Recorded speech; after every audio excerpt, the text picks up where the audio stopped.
आज जो मैं ये कहानी सुनाने जा रहा हूँ ये एक सच्ची घटना पर आधारित है।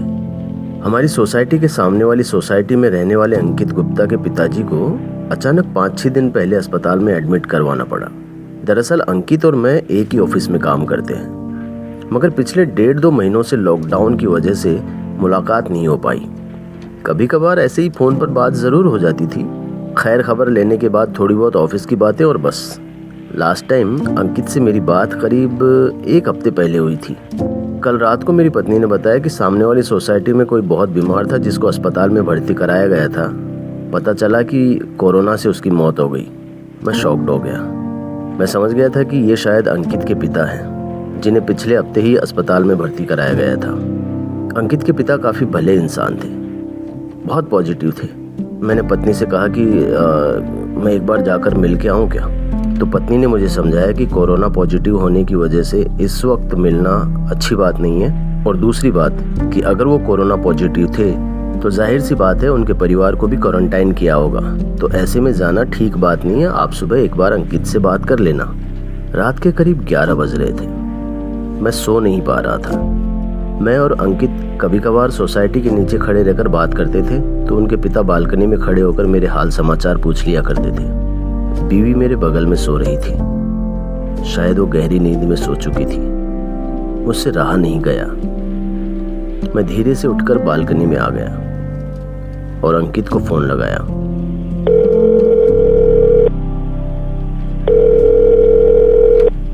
काफी देर तक घंटी बजती रही। अंकित ने फोन नहीं उठाया, तो मैंने भी दोबारा फोन नहीं लगाया।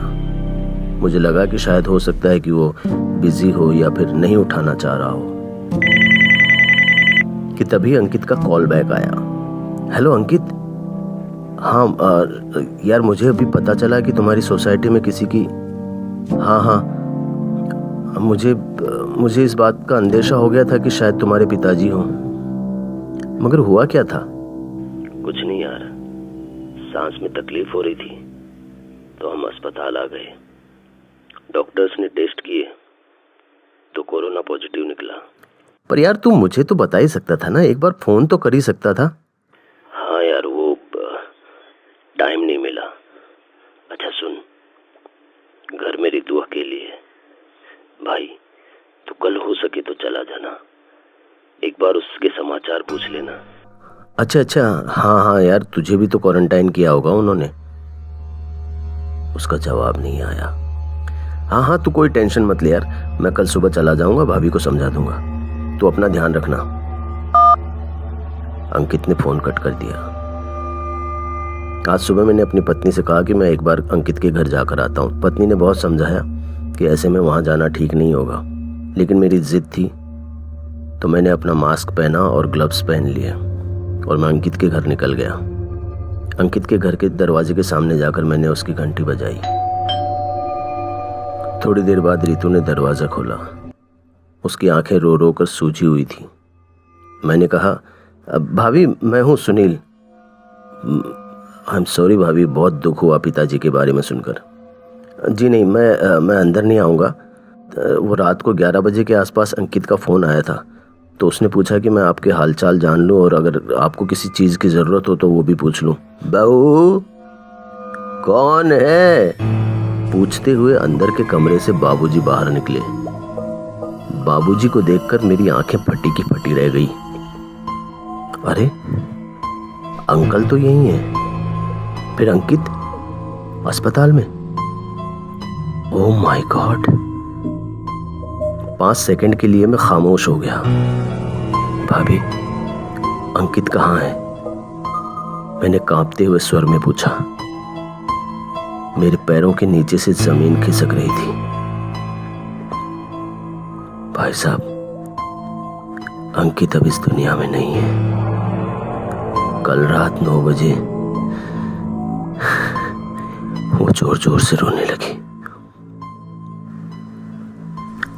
डॉक्टर्स ने हमें डेड बॉडी भी नहीं दी, हमें भी क्वारंटाइन किया है। आप प्लीज चले जाइए, किसी चीज की जरूरत होगी तो मैं आपको बता दूंगी। लेकिन भाभी मैंने कल रात को 11 बजे अंकित से बात की थी। ये देखिए मेरे फोन में कॉल रिकॉर्ड है। ये देखिए, मैंने उसको फोन डायल किया था और उसका बाद में उसका फोन आया था।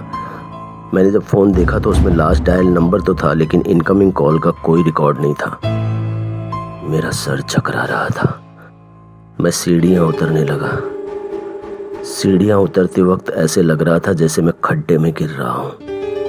किसी तरह लड़खड़ाते कदमों से घर आ गया। बीवी पूछते रह गई। मैं सीधे बाथरूम में घुस गया और सर के ऊपर शावर चलाकर छोड़ दिया। मुझे अब भी समझ नहीं आ रहा था कि ऐसा कैसे हो सकता है। क्या ऐसा हो सकता है?